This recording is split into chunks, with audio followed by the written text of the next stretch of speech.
কোরবানির পশুর 7টি অঙ্গ খাওয়া যাবে না। কোরবানির পশু যদিও হালাল, এরপরেও আল্লাহ রব্বুল আলামিন এই পশুর 7টি জিনিস খেতে নিষেধ করেছেন। 7টি জিনিস আমাদের জন্য হারাম করে দিয়েছেন। সেই জিনিসগুলো কি আমরা আজকে জেনে নেব।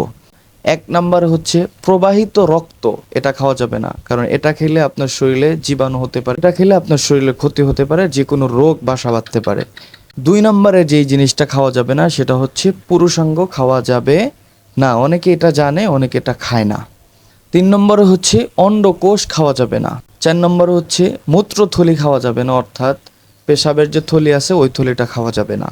5 নম্বরে হচ্ছে পিত্তথলি খাওয়া যাবে না, যেখানে পিত্ত জমা থাকে ওই থলিটা খাওয়া যাবে না। 6 নম্বরে হচ্ছে গুপ্তাঙ্গ অর্থাৎ লজ্জা স্থান যেটা, ওটা খাওয়া যাবে না। অনেকে এগুলা খায় না, এরপরে কিছু হালিমের দোকান আছে যারা না জেনেই মানুষকে এই সমস্ত জিনিসগুলা খাওয়ায়। এই জন্য হালিমের দোকানে কিছু খাওয়ার আগে যাচাই বাছাই করে এরপরে খাওয়ার চেষ্টা করবেন ইনশাআল্লাহ। 7 নম্বরে যেটা খাওয়া যাবে না সেটা হচ্ছে বিশেষ করে রক্ত জমাট বাঁধা বা দুর্গন্ধযুক্ত অংশ খাওয়া যাবে না।